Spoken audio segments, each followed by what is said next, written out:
चलो अब राम जी के नाम की बात आ गई, एक बात कह ही देते हैं। समय तो बीत रहा है, बीतने दो। समय की सार्थकता इसी में।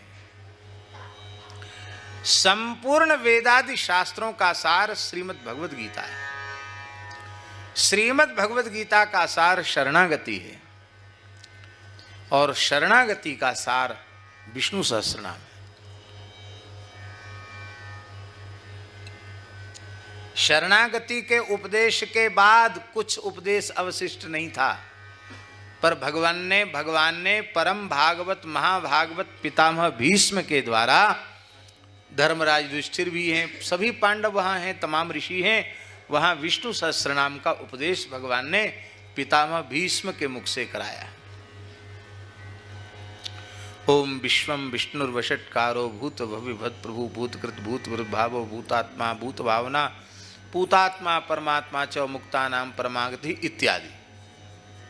अंतिम में ओम सर्वप्रहरणा युध ओंग नम इति, यहां तक। इसका मतलब है शरणागति का सार भी भगवान नाम है। मान लो कोई संस्कृतज्ञ नहीं है, पढ़ना ही नहीं जानता, एक कक्षा में भी नहीं पढ़ा, अक्षर ही नहीं पहचानता, तो वो तो बेचारा विष्णु सहस्त्रनाम का पाठ कैसे करेगा। तब आचार्यों ने कहा कोई बात नहीं, पूरा विष्णु सहस्त्रनाम नहीं पढ़ सकते हो, ऐसा करो 4 अक्षर का नाम है नारायण।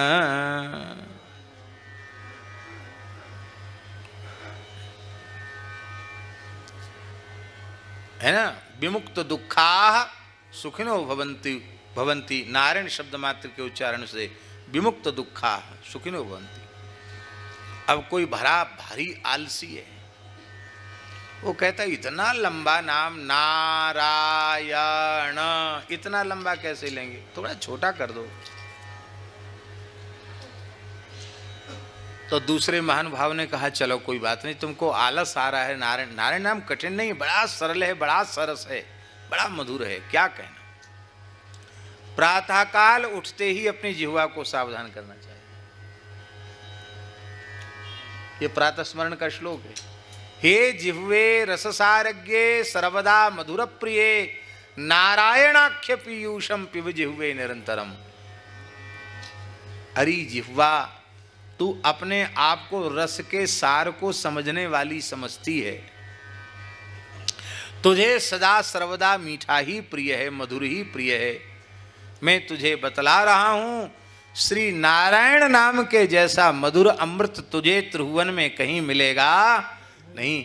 इसलिए नारायणाख्य पीयूषम, नारायण नाम वाला जो अमृत है, अरे जिह्वा तू इसका निरंतर पान कर। नारायण नारायण नारायण नारायण नारायण। बोले इतना बड़ा हम नहीं ले सकते, हमको तो छोटा कर दो। चलो 3 अक्षर का बोलो, गोविंद। अष्टादशाक्षर गोपाल मंत्र में गोविंद नाम आता है, और बड़ा प्यारा नाम है गोविंद। पांडव गीता में भगवान श्री कृष्ण का वचन है, यद गोविंदेति चुक्रोश कृष्णामाम दूरवासिनम ऋण में तत् प्रवृद्धम में हृदयान्नापसरपति।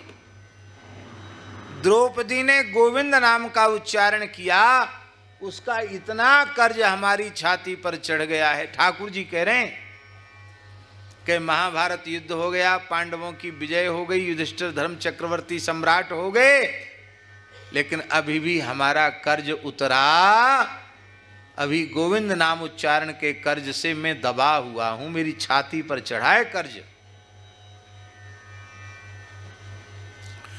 गोकोटि दानं ग्रहणेषु काशी, पद्म पुराण में लिखा है, ग्रहण के समय काशी में 1 करोड़ गायों का दान करें।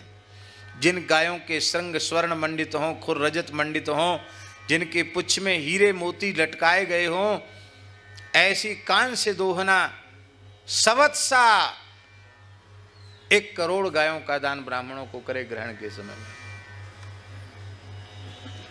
1 यज्ञ 2 यज्ञ नहीं, यज्ञायुतम 10,000 यज्ञ करे। स्वर्ण दान की बड़ी महिमा। मेरु सुवर्ण दानम, सुमेरु पर्वत के समान स्वर्ण का दान करे।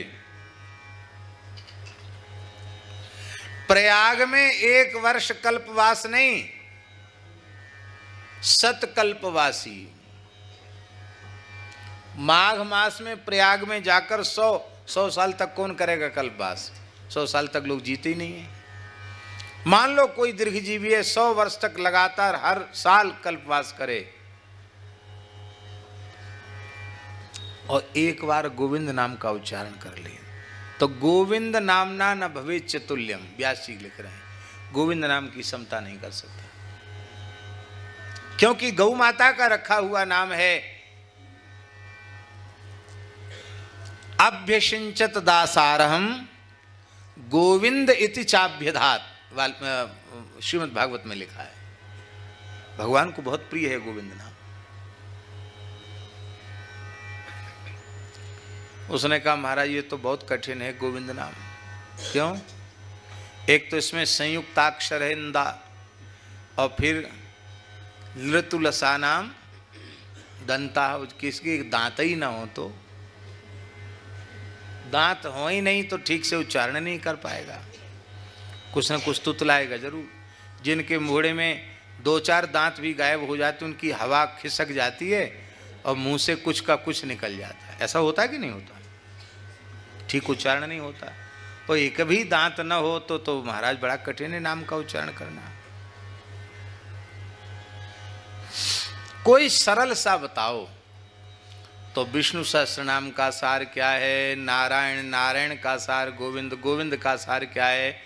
बोले राम रामेति रामेति रमे रामे मनोरमे, सहस्र नाम तत्तुल्यम राम नाम वरानने। सहस्र नाम सम सुनि शिव